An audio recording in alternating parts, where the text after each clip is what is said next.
খ্রিস্টানেরা যত সৃষ্টি তোমরা রয়েছ, নানান জনা নানান রকম নভেল নাটক পড়ো, নানান জনা নানান রকম গুরুর আর দেবতার আগারিচর্য তোমরা তেলাওয়াত করো, কিন্তু জেনে রাখো যদি কামিয়াবি পেতে চাও, যদি লাভবান হতে চাও, যদি উন্নতি পেতে চাও, যদি সব জায়গায় তোমরা হাসিল করতে চাও, জেনে রাখো পৃথিবীর বুকে কোন মোল্লার নভেল নাটক পড়ে, কোন মোল্লার চরিত্র পড়ে নিজেকে সমাজের বুকে নামি দামি হতে পারবে না।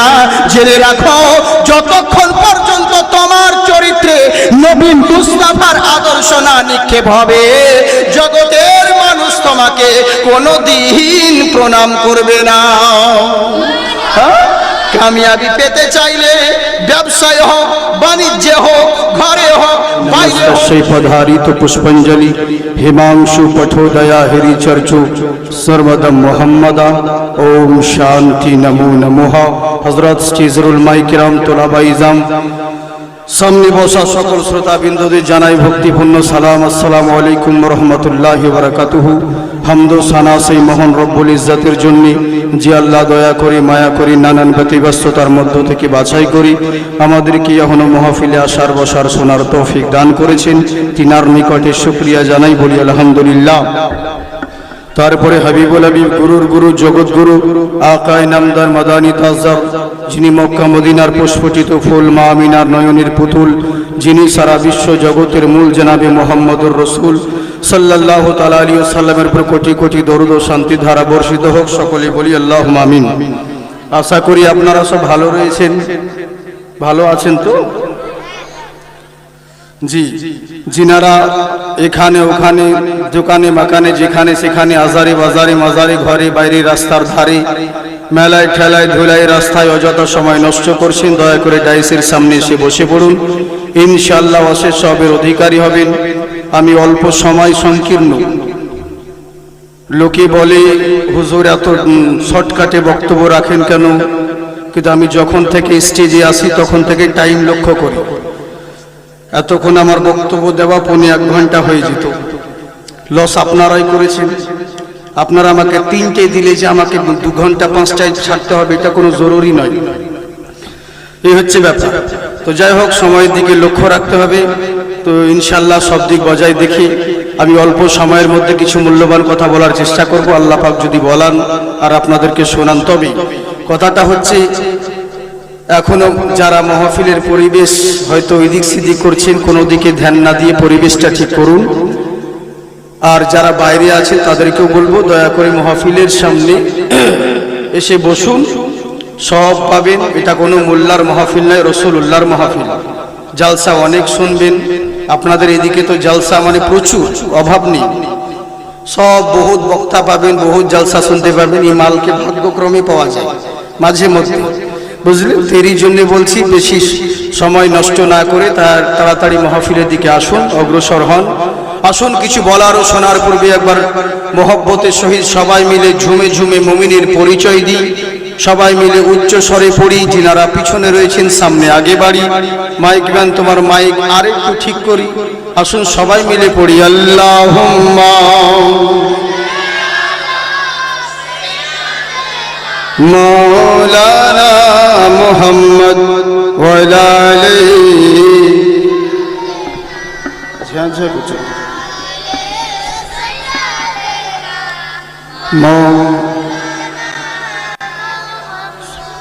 आमद सरवर अंबिया दहरी में जिस घड़ी हो गई।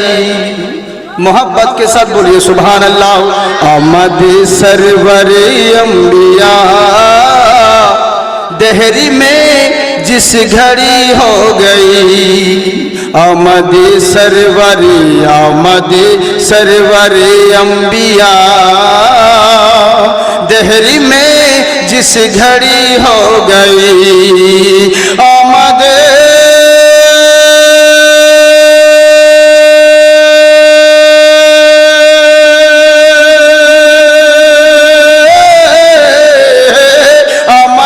सरवर अंबिया दहरी में जिस घड़ी हो गई। बुत परस्तों की मोह गिर गए, बुद्ध की खटिया खड़ी हो गए, बुद्ध परस्तों की मोह गिर गए, बुद्ध की खटिया खड़ी हो गई। আমার আল্লাহ রাব্বুল আলামিন বলে, বান্দা শোনো, আসমানের নিচে জমিনের বুকে তোমরা যারা বসবাস করো, জেনে রাখো তোমাদের প্রত্যেকের প্রতি আমার ইহসান রয়েছে। কিন্তু আমার আল্লাহ বলে, বান্দারে তোমাদের উপর বহু ইহসান রয়েছে। আমি তোমাদেরকে বলেছি ফাযাক্কির বিনিয়ামাতিল্লাহ, আমার নিয়ামত যারা পেয়েছো, আমার ইহসান যারা পেয়েছো, তোমরা আমার নিয়ামতের চর্চা করো, ইহসানের চর্চা করো। কিন্তু নিয়ামত তো সবই মাথা থেকে পা অবধি যা কিছু দেখি আর না দেখি সবই আল্লাহর দেওয়া নিয়ামত। কিন্তু কোন নিয়ামতের চর্চা করব? যদি চোখের চর্চা করতে যাই তাহলে কানের করতে হবে, কানের করতে গেলে পরে হাতের করতে হবে। প্রত্যেকটা অঙ্গের যদি চর্চা করি কেমন করে হবে? অথচ আল্লাহ বলে, বান্দারে যদি কোনো বান্দা আমার নিয়ামতের চর্চা করতে যাই, সার জিন্দেগি চলে যাবে, কখনো আমার একটা নিয়ামতের চর্চা করে শোধ করতে পারবে না। আল্লাহর নিয়ামতের একটা কখনো প্রশংসা শুকরিয়া করে শেষ করতে পারবে না। বলে কেমন করে? কোন একটা বান্দা আমাকে, আমি যে দিয়েছি তাদেরকে নিয়ামত, তাই আমার নিয়ামতের শুকরিয়া আদায় করার জন্যে, একটা শুকরিয়া করার জন্যে আমার দরবারে সেজদা করবে। সেজদা যখন করবে, ও তো চলেছিল একটা নিয়ামতের শুকরিয়া করতে, ওর উপরে আরো ডবল নিয়ামত চড়ে গেল। বলে কেমন করে? তুমি যখন সেজদা করবে, তুমি শ্বাস নিচ্ছ, ওই যে একবার শ্বাস নিবে ওটাও আল্লাহর নিয়ামত, যেটা শ্বাস ছাড়বে ওটাও আল্লাহর নিয়ামত। তুমি একটা নিয়ামতের শুকরিয়া করতে গেছিলে, তোমার উপর ডবল নিয়ামত চালু হয়ে গেল। অথচ আমার আল্লাহ বলে, বান্দারে আমার নিয়ামতের শুকরিয়া করে শেষ করতে পারবে না। কিন্তু জেনে রাখো, একটা একটা নিয়ামতের যদি চর্চা করতে যাও তাহলে তোমাদের জনম চলে যাবে, সময় পাবে না, অথচ শেষ করতে পারবে না। ওগো রব্বুল আলামিন, ইয়া আকরামাল আকরামিন, তুমি বলো তোমার নিয়ামতের কোন চর্চা করব? আমার আল্লাহ বলে, বান্দা শোনো, আমার ওই নিয়ামতের চর্চা করো যার জন্য তোমরা তামাম নিয়ামত ভোগ করো। আমার কথা বুঝতে পারছেন আপনারা? মাই কিন্তু ভাই তোমার জানি না, তোমার ভালো, কিন্তু আজকে তোমার সেটিং ভালো হয়নি, ঝাঁঝা ঝাঁঝা করছি। প্রথম থেকে তো আমি মাইকের বাইরে আওয়াজ শুনে তো বুঝতে পারছি যে মাল ভালো নয়। এখন অন্য জায়গায় হলে পরে অসুবিধে নেই, কিন্তু জানি না, অন্যান্য জায়গায় তো ভালো হয় শুনেছি তোমার নাম, কিন্তু আজকে সেটিং তোমার হয়নি। কথা আমি বলতেও পারছি না, আমি যেভাবে বলি। আর এরকম যদি আমি স্পিডে বলি, এই মাইকেরা বুঝতেই পারবি না, বলবো কি বললো বে বাবা করে, বুঝতে পারলাম না, তাই বলতে। হ্যাঁ, এইটা হচ্ছে বাবা, কারণ আমি একটু অন্য ধরনের বক্তব্য দিই তো। হ্যাঁ, কারণ আমি সময়ের দিকে লক্ষ্য রাখি। ওই শুরু করব, খুতবা লম্বা পড়বো, এই করব, আপনাদেরকে বলবো সামনে আসুন, এই করুন, ওই করুন, আল্লাহ সমস্ত প্রশংসা আল্লাহর, এই ওই করতে করতে, দরুদ পড়তে, ভকারি করতে আধা ঘন্টা 1 ঘন্টা শেষ করব, ও টাইম আমার নেই। আমি না পড়লেও 1 লাইন পড়ি, 2 মিসরা পড়ি, বুঝলি? এই হচ্ছে ব্যাপার। তেরই জন্যেই, আর যদি ধীরে বলতে যায় তাহলে বহু সময় লেগে যাবে, আর জীবনী করার টাইমও নেই, ওই লেগে বলছি। হ্যাঁ, তোমার মাইক একটু ঠিক করো ভাই। যাই হোক, যারা জিনারা রয়েছেন একবার বলেন তো, হাত উঠি, আল্লাহু আকবার।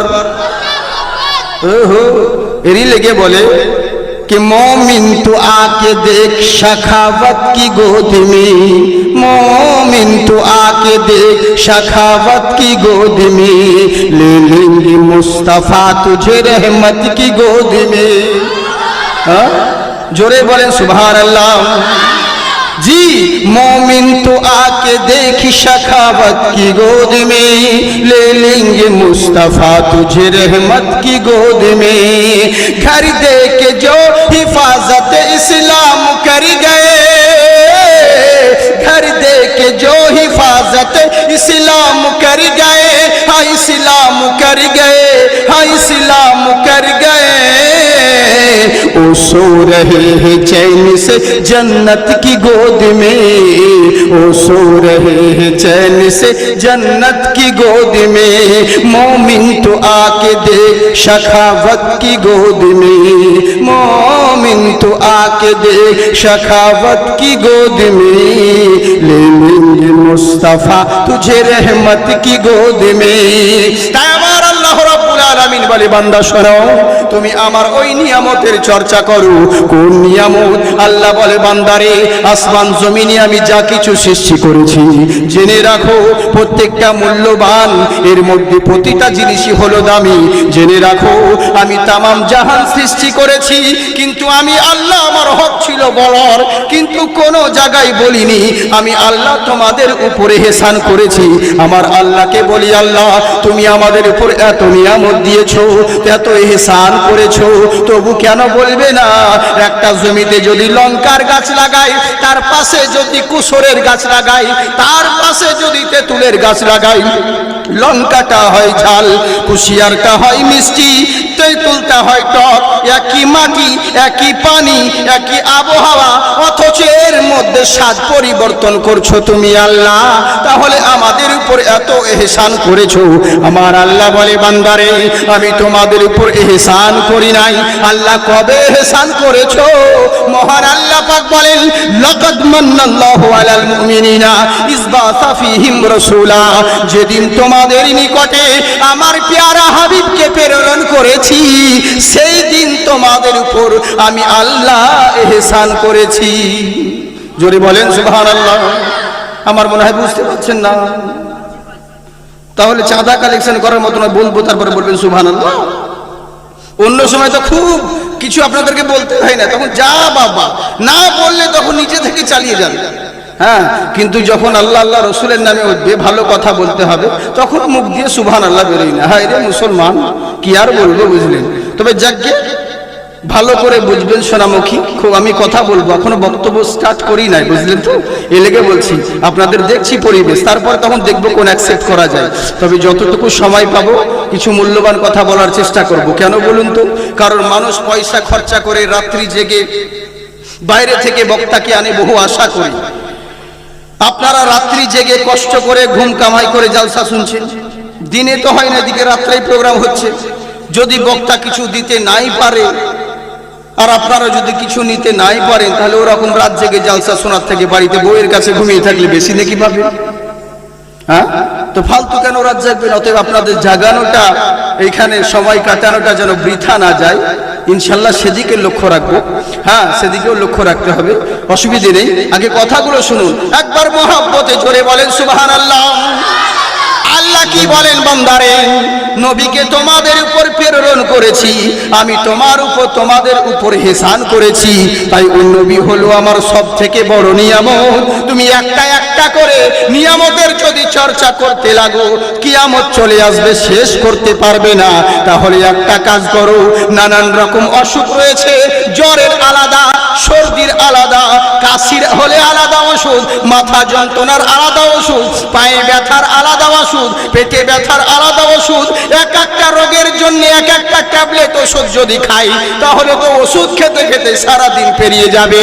এরই জন্যে তাইজ করলো কি, একটা ঔষধ তৈরি করেছে যার নাম হলো অ্যান্টিবায়োটিক, যার মধ্যে সব রোগের ওষুধ রয়েছে। তাই আমার আল্লাহ বলে বান্দা শোনো, আমার কোন নিয়ামতের চর্চা করবে? সবই তো মূল্যবান। একটা নিয়ামতের চর্চা করো, দুনিয়ার সব নিয়ামতের চর্চা করা হয়ে যাবে, সেটা আর কোনো মূল্য নয়। তোমার আমার নবী মুহাম্মদুর রাসূলুল্লাহ সাল্লাল্লাহু তাআলা আলাইহি ওয়াসাল্লাম, নবী মুস্তাফার চর্চা করো, দুনিয়ার সব নিয়ামতের চর্চা করা হয়ে যাবে। হ্যাঁ, চিন্তা করুন, নবীর চর্চা করো। আচ্ছা বলুন, আমাদের নবী কেমন নবী? আমার আল্লাহ বলে বান্দারে, যা কিছু পেয়েছো নবীর কারণে। আল্লাহ বলেন, কুনতুম খায়রা উম্মাতিন উখরিজাত লিন-নাস, পৃথিবীর তোমাদের যত সৃষ্টি রয়েছে, যত উম্মত রয়েছে, সর্বশ্রেষ্ঠ উম্মত হলো কারা? কারা বলেন তো? আমরা সর্বশ্রেষ্ঠ উম্মত আমরা।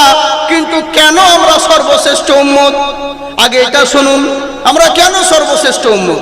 কারণ হলো একটাই, এরই জন্যই আমরা সর্বশ্রেষ্ঠ, কারণ আমার নবী হলেন সর্বশ্রেষ্ঠ। আমাদের দাম এত বাড়লো কেন? নবীর উম্মতের দাম এরই জন্যে। উম্মত যেমন দামি, কারণটা হলো উম্মতের নবী হলো তেমন দামি। যেমন নবীর দাম তেমনি নবীর উম্মতের মর্যাদা। কেমন উম্মতের মর্যাদা? হযরতে মুসা আলাইহিস সালাম বলেন, আল্লাহ আমি কিতাব পড়তেছিলাম, কিন্তু কিতাব পড়তে পড়তে দেখছি তোমার একটা জামানায় উম্মত আজ তোমার বান্দারা আসবে, যেই বান্দারা শুধু একটা নেকি যদি করে তার পরিবর্তে 10টা সওয়াব পাবে। যদি মনে মনে নেকির ইরাদা করে তাহলে তার আমলনামায় নেকি লেখা হয়ে যাবে। এক রাত যদি তারা ইবাদত করে ওরকম 1000 রাত্রি ইবাদতের সওয়াব পেয়ে যাবে। আল্লাহ ওই উম্মতগুলোকে তুমি আমার করে দাও। আমার আল্লাহ বলেন না, কখনো নয়, ওটা তোমার জন্য নয়, ওই উম্মতগুলো হলো আমার আখেরি পয়গম্বর মুস্তাফার জন্য বরাদ্দ করে রেখেছি। তখন হযরতে মুসা আলাইহিস সালাম বলেন, ওগো রব্বুল আলামিন, যদি যখন উম্মত আমি পাবো না, তাহলে বলো তোমার সঙ্গে যে আমার কথা বেকথন চলছে। হযরতে মুসা নবী বলছে, তোমার সঙ্গে যে আমার কথা বেকথন চলছে, আল্লাহ এটাই কি শেষ, না এরপরে আরো তুমি কারোর সঙ্গে কথা বলবে? আল্লাহ বলেন, হ্যাঁ আরো কথা বলবো। কার সঙ্গে বলবে? বলে ওই যে আখেরি পয়গম্বর আসবে, ওই নবীর উম্মত যারা হবে, তোমার সঙ্গে কথা হচ্ছে 24 ঘন্টায় একবার, আর আমার সেই নবীর উম্মতের সঙ্গে কথা হবে 24 ঘন্টায় 1000 বার। সুবহানাল্লাহ। বলে কেমন করে? তারা যখন কোরআন তেলাওয়াত করবে আমি আল্লাহ তাদের সঙ্গে কথা বলবো, আর তারা যখন নামাজে দাঁড়াবে তারা আমার সঙ্গে কথা বলবে, কোনো নেটওয়ার্কের ডিস্টার্ব হবে না। তখন হযরতে মুসা আলাইহিস সালাম বলে, আল্লাহ তাহলে তুমি আমাকে সেই নবীর উম্মত যখন আমি পাবো না, তাহলে আমাকে তুমি সেই উম্মতের মধ্যে শামিল করে দাও, আমাকে সেই নবীর উম্মত বানিয়ে দাও। তাহলে চিন্তা করুন, না চাওয়াতে না বলাতে আমার আল্লাহ রাব্বুল আলামিন আমাদেরকে সেই বিশ্ব নবীর উম্মত করে পাঠিয়েছেন। এর জন্য খুশি না বেজার? খুশি তো? বাবা, হ্যাঁ জি, মাশাআল্লাহ। এবার আমাদেরকে জানতে হবে, খুশি যখন আমরা নবীকে পেয়ে, খুশি তো বটেই, নবীকে পেয়ে আমরা খুশি, নিশ্চয় খুশি হতে হবে। তো যেই নবীর কারণে আমাদের এত দাম, এত মর্যাদা, এত শান, সেই নবীকে আমাদের ভালোবাসা দরকার না দরকার নাই? দরকার কি না? তাহলে আমরা যতজন আছি আমরা সবাই কি নবীকে ভালোবাসি? সত্যি বাসা সবাই হাত উঠাচ্ছি না? মানে কিছু গোলমাল আছে মনে হয়। কারা কারা নবীকে ভালোবাসেন হাত উঠান। সবাই উঠিয়েছে বলে আমরা নবীকে ভালোবাসি। কিন্তু আচ্ছা বলুন, মুখে বলছেন যে আমরা নবীকে ভালোবাসি, আসলে কে ভালোবাসা বলে? আর আমরা যে মুখে দাবি করছি নবীকে ভালোবাসি, সত্যি কি বুকে হাত দিয়ে বলেন আমরা কি নবীকে ভালোবাসতে পেরেছি? যাকে ভালোবাসবো তার কথাও মানবো, তাই তো? এটাই তো নিয়ম, যাকে ভালোবাসবো তার কথাও মানবো। কিন্তু আমরা আফসোস, মুখে শুধু বললাম।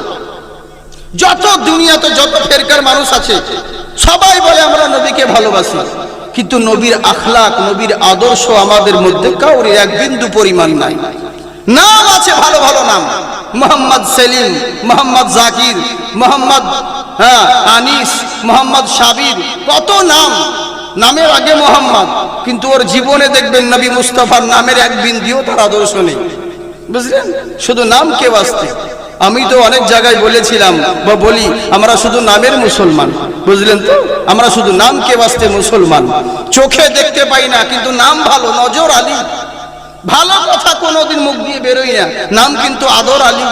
যার বাপ কোনোদিন সোনা চোখে দেখে নাই তার নাম সোনালী। যার রূপের কোনো বাহার নেই তার নাম রূপালী। যার গায়ের গন্ধে 1 মিনিট পাশে বসে কেউ থাকতে পারে না তার নাম আতর আলী। রাত 10টার পরে কুকুরের ভয়ে বেরোই না, নাম তার বাহাদুর আলী। বুঝলেন? এই তো হচ্ছে ব্যাপার। আমরা নামের মুসলমান কিন্তু কাজের কিছু নয়। আসলেই কি নবীকে ভালোবাসি? কাকে ভালোবাসা বলে? চিন্তা করে দেখুন। আমরাও তো নবীকে ভালোবাসি, কিন্তু সাহাবায়ে কেরামরাও নবীকে ভালোবেসেছেন, কিন্তু আমাদের আর তিনাদের মধ্যে তফাৎ কি? আগেই বলি বাপজিরা, আপনারা আমার কথা বুঝতে পারছেন তো? মাইকের আওয়াজের কারণে আমার এমনিতে তো গলার অবস্থা সেরকম ঠান্ডার কারণে, কিন্তু তারপরে মাইকে যদি আপনাদের অসুবিধা হয় এর জন্য বলছি, জিজ্ঞেস করে নিচ্ছি, প্রবলেম হয় না তো আপনাদের? চলে যাবে, চলছে তো? হ্যাঁ, ভালো করে বুঝেন, তবে ভুল বুঝবেন না। মা বোন তোমরা ভালো করে শোনো, বেশি ভুল তোমরাই বুঝো আর তোমরাই বেল লাগাও। এর লেগে বলছি সোনামুখী, তোমরা একটু ভালো করে বুঝো, কারণ যত ঝামেলা তোমাদেরকে নিয়েই। আমি কোন জালসায় বাংলাদেশে বলেছিলাম যে মা বোন তোমরা একটু হায়া লজ্জা করো, লজ্জা শরম করো। আল হায়া নিসফুল ঈমান, যাদের লজ্জা আছে তাদের ঈমান আছে। রাস্তা দিয়ে চলছে মেয়ে ছেলে, এত বলছে মাইকে, কোনো ব্যাপার নেই, শুনতে পাই না। বক্তা যাচ্ছে তাও কোনো সাড়া শব্দ নাই। যখন পাশ কেটে লেগে যাচ্ছে তখন মলবি টিরি, বক্তা টিরি বলছে, কেন তোর হুঁশ না? আবার ওরাই বলবে কেমন মলবি, একটু গলা খাকর যায় না, কিছু বলে না কেন? মলবি কি মাইক নিয়ে ঘুরবে যে সতর্ক? হ্যাঁ, রাস্তা দিয়ে এখন বক্তা যাচ্ছে, সরো তোমরা হটো, কেন তোর হুঁশ নেই? এই হচ্ছে ব্যাপার, বুঝলেন? কি আর বলবো। তো আমি বলেছি তোমরা হায়া লজ্জা করো, শরম করো। যার লজ্জা আছে তার ঈমান আছে, যার লজ্জা নাই তার ঈমান নাই। জালসার পরে বলছে হুজুর আমার ঈমান আছে। বলে কেমন ঈমান বোন তোমার? বলে আপনি যে বললেন যার লজ্জা শরম আছে তার ঈমান আছে, তো আমার খুব ঈমান, আমার খুব লজ্জা, আমার লজ্জা আছে। বলে কেমন লজ্জা তোমার? বলে আমাকে বোরখা পড়তে খুব লজ্জা লাগে, খুব শরম লাগে বোরখা পড়তে। আসলে বলুন ও কি ঈমানি লজ্জা না শয়তানি লজ্জা? তো শয়তানি লজ্জা। বা তোরা তো ভালোই বুঝ রে। হ্যাঁ, ওরা না বলো, তোরা চিল্লাস খালি, শুধু শুধু চিল্লাবি, তাও জানবে যে হ্যাঁ চলছে প্রোগ্রাম। হ্যাঁ, তাহলে বাংলাদেশের মতন তালকানা হয়েছে না, সব কিছুতে ঠিক বলে দিস না, তাহলে হবে। হ্যাঁ, এমন সমস্যা জানে, বক্তাও যেমন আনাড়ি শ্রোতা, বলে বলে শেষ মানে এত বললাম আমি, কিন্তু তবু শুধরাতে পারলাম না, সব কিছুতে ঠিক। বক্তা বলছে আপনাদের এখানে আসছিলাম, আমার গাড়িতে কুকুরে মুতে দিল, পাবলিক বলছে ঠিক, বুঝলেন? বক্তা স্টেজে বলছে মা বোন তোমরা বেগুন খাবো না, বেগুনে অ্যালার্জি আছে, অ্যালার্জি আছে, বেগুন খাবা না কেউ, বেগুন খেলে চুলকানি হবে। পাবলিককে জিজ্ঞেস করছে বলেন ঠিক না ঠিক? পাবলিক বলছে ঠিক। ওর পরে প্রধান বক্তা স্টেজে উঠেছে, ও এসে বলছে বেগুন যার মধ্যে আছে অগণিত গুণ, আল্লাহর নিয়ামত আছে, খেতে হবে, বেগুন খাবেন, বেগুন খাওয়া উপকার আছে, নেকি আছে, বলেন ঠিক না ঠিক? পাবলিক বলছে ঠিক, মানে সবই ঠিক। ওরকম তাল কানা হচ্ছে না, তোরা বুঝে ভালো কাল তালে বলে। হ্যাঁ, মানে কাজের জায়গায় সব সময় নয় সোনামুখী আমার। তো কথা হচ্ছে কি, মন দিয়ে শুনুন, তেরি লেগে বলছি, ভুল বুঝবেন না, ভালো করে বুঝুন। খুব সুন্দর কথা বলছি। আমরা সবাই মুখে দাবি করি নবীকে ভালোবাসি, কিন্তু ভালো যে বাসি আসলে কি ভালোবাসি না মুখে বলছি? আমরা যাকে ভালোবাসবো তার জিনিসও পছন্দ হবে আমাদের, কিন্তু আমরা কেমন করি? নবীর ভালোবাসা কেমন দেখুন। নবী মুস্তাফা সাহাবাদেরকে নিয়ে হেঁটে যেতে আছেন, রাস্তার ধারে একটা বিল্ডিং, উঁচু বিল্ডিং আছে, বিল্ডিংটা একটু আলাদা টাইপের, গম্বুজ করে বহুত উঁচু করা আছে। তামান নবী খালি একবার জিজ্ঞাসা করলেন সাহাবীকে, এই সাহাবী এটা কার বাড়ি, এটা কার বিল্ডিং?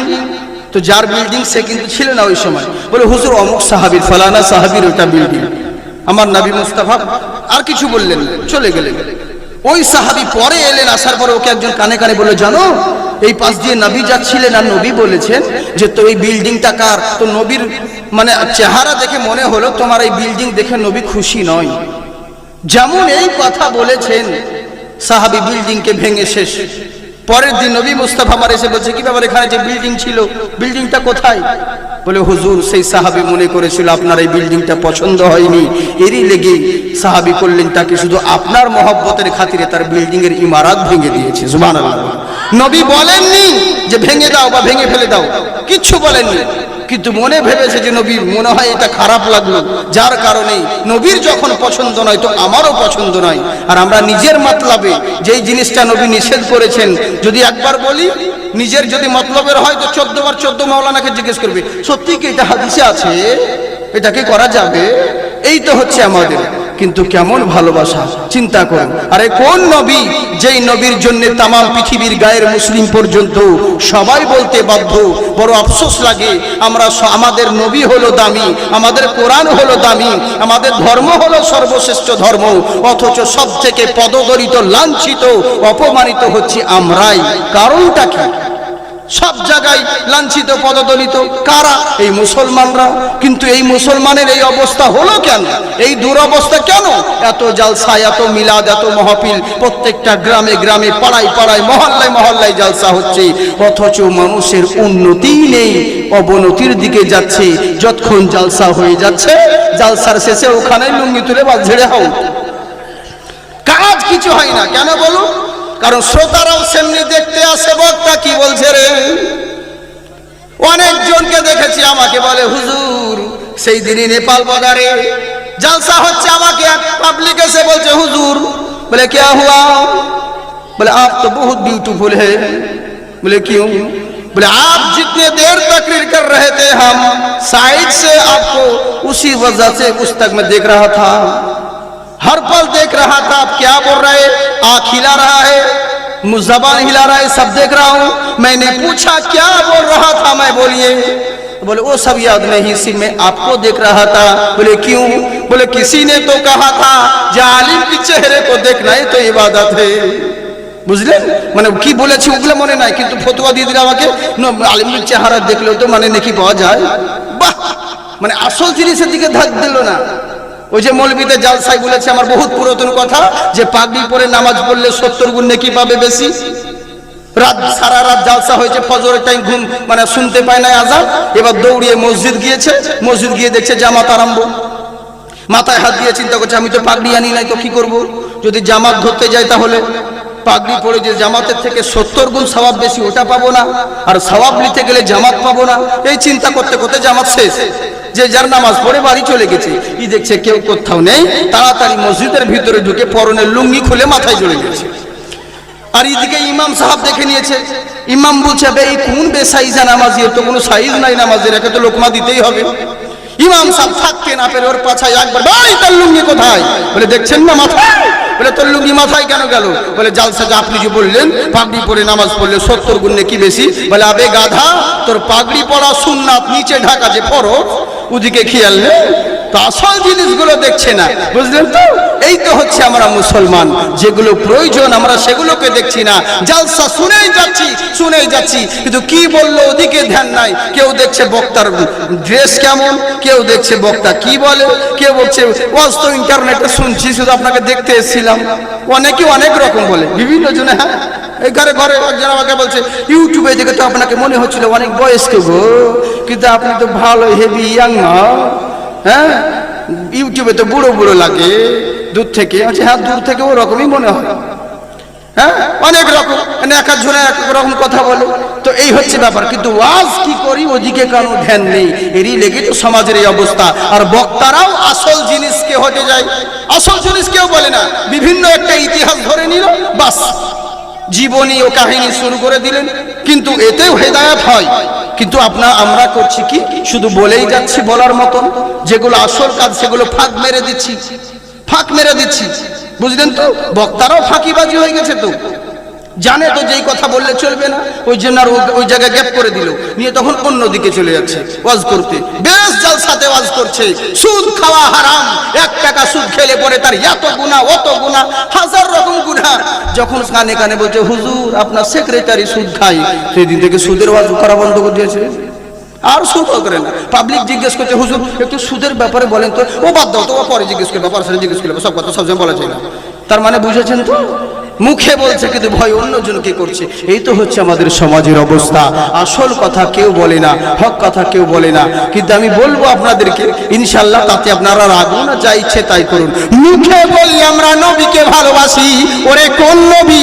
যেই নবীর জন্য তামাম পৃথিবীর সমস্ত সৃষ্টি সকলের ধর্মগ্রন্থ বলতে বাধ্য হয়েছে, হে মুসলমানেরা, হে হিন্দুরা, হে খ্রিস্টানেরা, যত সৃষ্টি তোমরা রয়েছ, নানান জনা নানান রকম নভেল নাটক পড়ো, নানান জনা নানান রকম গুরুর আর দেবতার আগারিচর্য তোমরা তেলাওয়াত করো। কিন্তু জেনে রাখো, যদি কামিয়াবি পেতে চাও, যদি লাভবান হতে চাও, যদি উন্নতি পেতে চাও, যদি সব জায়গায় তোমরা হাসিল করতে চাও, জেনে রাখো পৃথিবীর বুকে কোন মোল্লার নভেল নাটক পড়ে, কোন মোল্লার চরিত্র পড়ে নিজেকে সমাজের বুকে নামি দামি হতে পারবে না। জেনে রাখো, যতক্ষণ পর্যন্ত তোমার চরিত্রে নবী মুস্তাফার আদর্শ না নিক্ষেপ হবে, জগতের মানুষ তোমাকে কোনোদিন প্রণাম করবে না।